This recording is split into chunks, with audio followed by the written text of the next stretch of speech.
Cinq manières de modifier une variable. Hein?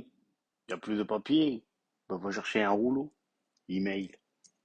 Salut à tous, nous voici aujourd'hui pour une vidéo sur la modification de variables inter-blueprint.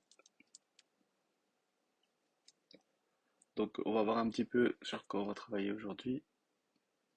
Donc je vais faire un petit play pour voir un peu. Ok, donc j'ai fait trois acteurs. C'est des planes. Quand on clique dessus, il est écrit veuillez sélectionner une unité. Quand on clique sur le widget, on pop une unité. Si on reclique, on a désélectionné. Il faut recliquer pour créer l'unité. Bon, voilà, quelque chose de somme toute assez basique, mais avec des éléments quand même essentiels, puisque modification de variable, je l'ai déjà dit, c'est le nerf de la guerre.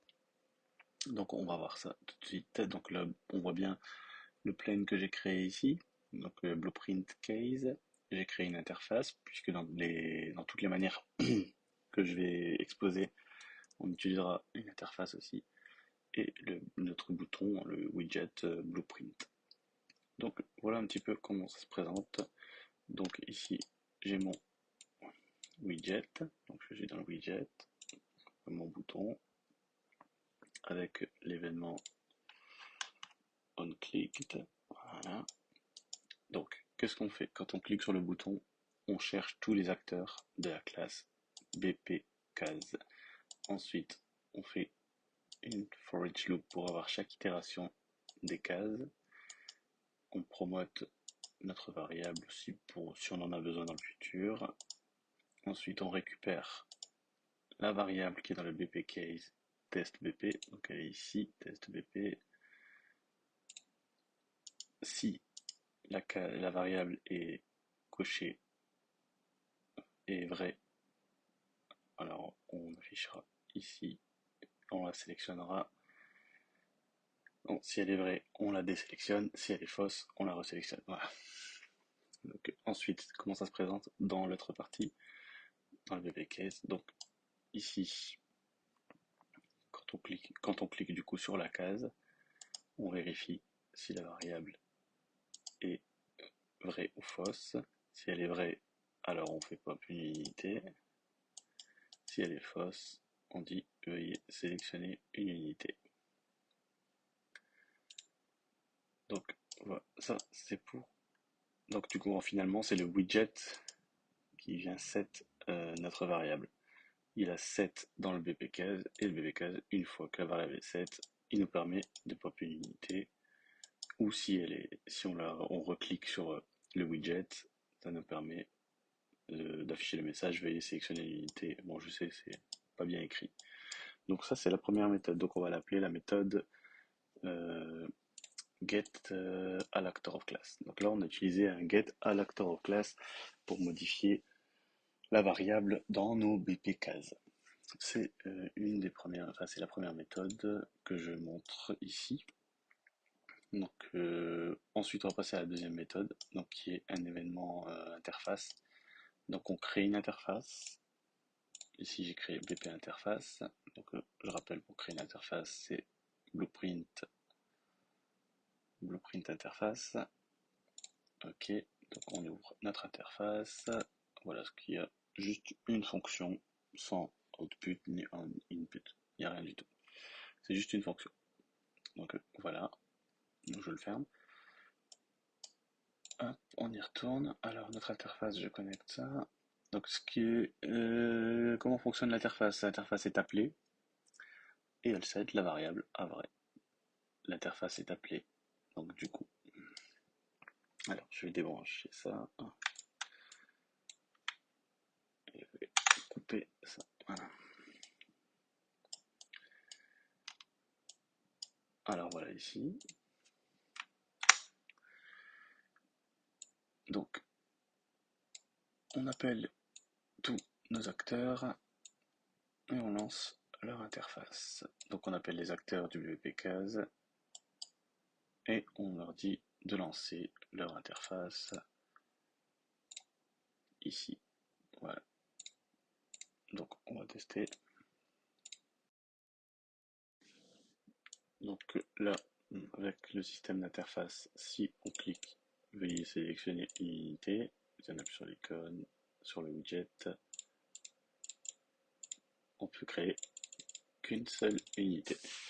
Alors il y a une raison à ça. Donc par exemple, si vous aviez un acteur unique, c'était inutile de faire un get all actor of class. Il aurait juste suffi de faire un get actor of class, c'était suffisant. Donc là, ce qui s'est passé en fait, c'est que j'ai connecté. Voilà, c'était pour montrer l'exemple. Ici, j'ai connecté ça à un get actor of class. Bien évidemment, si je prends un get all et que je remplace ici, j'aurais dû faire une loop.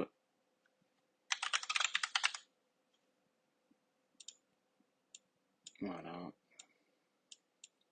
récupérer ici, et relancer l'interface dans chaque itération. Et maintenant, magie. Par contre, je sais pas pourquoi il me fait pop là, j'ai changé le player start pourtant. Donc voilà, ici que c'est l'unité. Et on peut pop les unités. Voilà, c'est juste parce qu'on a changé la fonction getActorOfClass.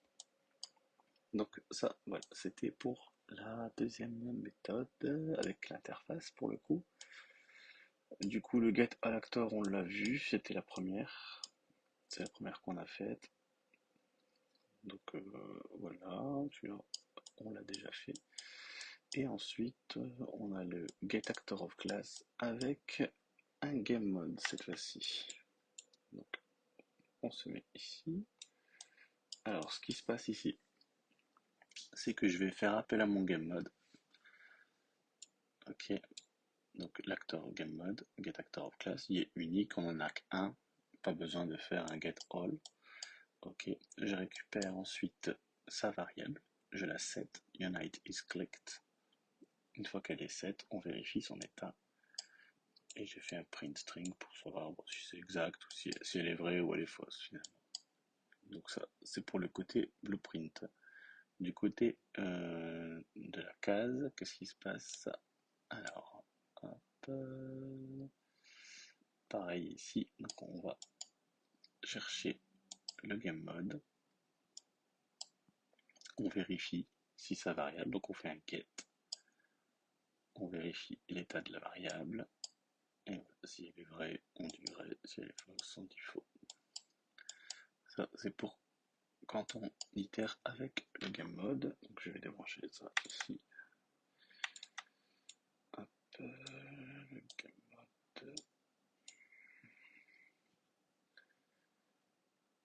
Ici. On va chercher l'acteur de la classe game mode pour vérifier sa variable. Ok. Et donc si c'est vrai,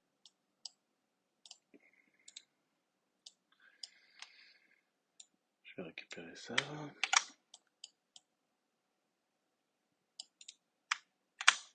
Si c'est vrai, alors on pop notre unité. Si c'est faux, on affiche le message veuillez sélectionner une unité. Et on va tester ça. Alors, veuillez sélectionner une unité. Très bien. Je clique.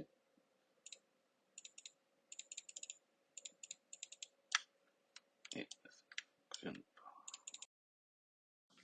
Bon, alors là, ça n'a pas fonctionné. Et on va aller voir pourquoi. Ok, bon, ça c'est pas connecté déjà. Et ici, il me manque un getActor location. Hop. Ici.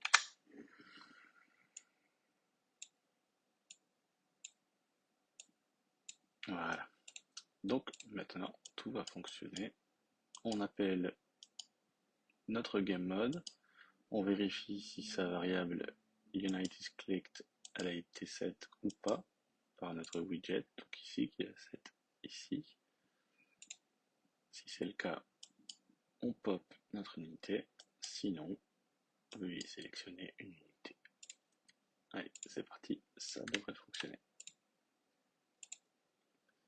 Donc voilà, on a mis le message d'erreur. Et là, je pop mes unités.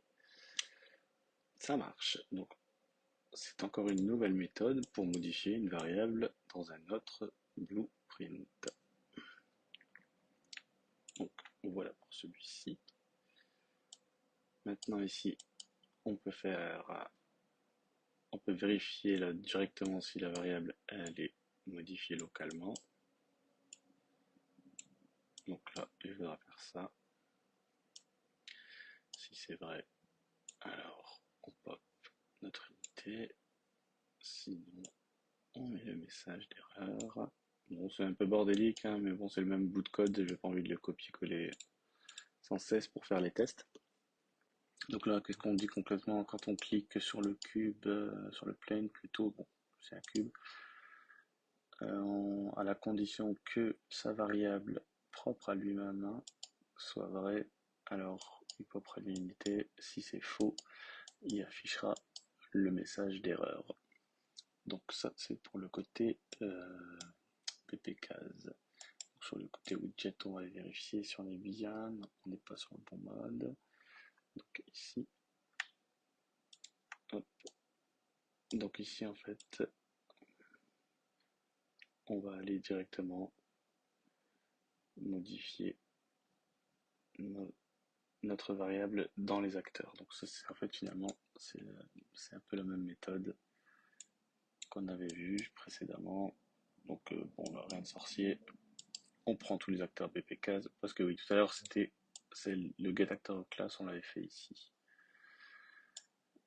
Donc là, on prend tous les acteurs du BPCase, on les met dans une loop, on promote la variable au cas où on en a besoin plus tard, on get le test BP, le booléen qui est dans la case ici. Si c'est vrai, alors on désélectionne. Quand on cliquera sur le widget, si elle est déjà set, quand on clique, on la désélectionne. Sinon, on la sélectionne. Donc là, tout devrait fonctionner. Allons voir ça.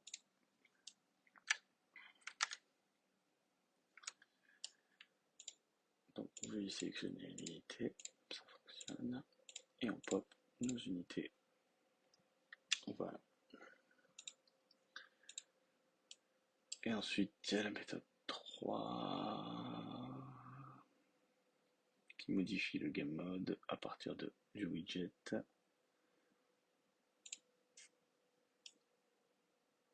Et là, c'est notre case qui vient modifier le game mode.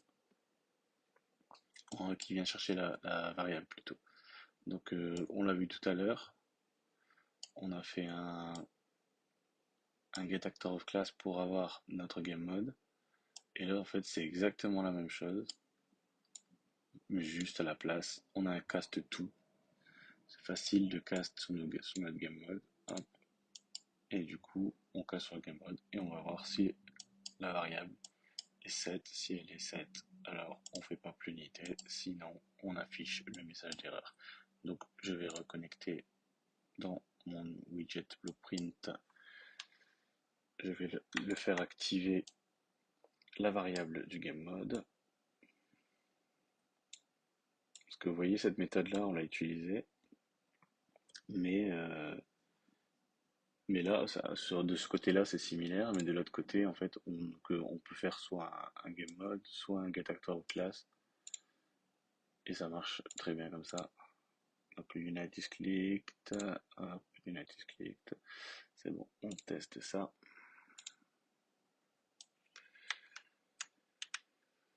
Alors, quand je clique ici, c'est bon, sélectionner une unité, je clique sur le widget et je fais pop mes unités, ça fonctionne bien. Super. Alors, qu'est-ce qu'il nous reste encore? Create new widget, ça on l'a fait. Je pense qu'on les a tous vus.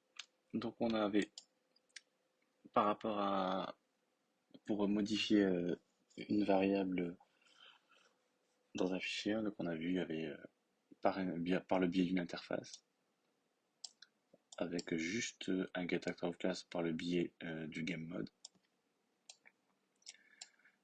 Là c'est avec juste en vérifiant notre variable locale qui elle se fait modifier par, par le widget.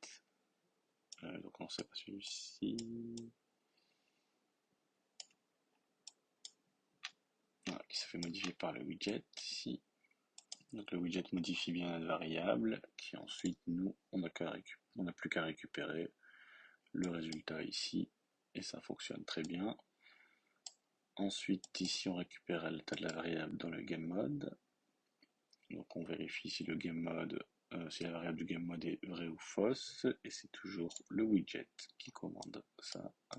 Donc on voit bien que là on set dans notre GameMod la variable et le BBCase la reçoit. Voilà. Donc si elle est vraie ou fausse, il reçoit bien la variable mise à jour. Et la méthode 5, on récupère la variable modifiée par le widget.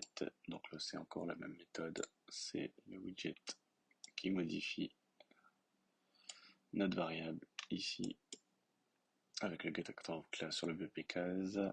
Une fois que la variable soit modifiée ou non, on se pose notre condition. Et là, en fait, c'est ni un getActorOfClass, ni un cast2, ni rien de tout ça. C'est juste un createWidget avec notre widget ici. Donc voilà les différentes manières de modifier une variable entre les blueprints. Il y en a encore d'autres que j'ai pas forcément mises. Ceux-là, c'est, à mon sens, c'est les plus utilisés. En tout cas, c'est ceux que j'utilise le plus pour l'instant. Et ça a été, il y a eu un avant et un après ces connaissances-là. C'est-à-dire quand j'ai su comment modifier une variable, j'ai cherché plusieurs moyens de pouvoir le faire afin d'améliorer ma compréhension. Je vous souhaite vivement de faire des exercices avec ça. Il y a énormément de choses à faire avec la modification de variables puisque c'est la base de tous les jeux vidéo finalement. Et voilà, donc il n'y aura pas de TP vu qu'on a repris quand même tout ce qu'on a vu jusqu'à maintenant. Donc on a vu les interfaces, on a vu le getActorOfClass, on a vu le cast2. Du coup, je ferai pas de TP cette semaine. Et je ferai sûrement une deuxième vidéo avant la semaine prochaine. Et n'oubliez pas de liker si vous avez aimé, si ça vous a aidé, commentez, la petite cloche et tout et tout. Et sur ce, je vous dis, c'est tchatchi.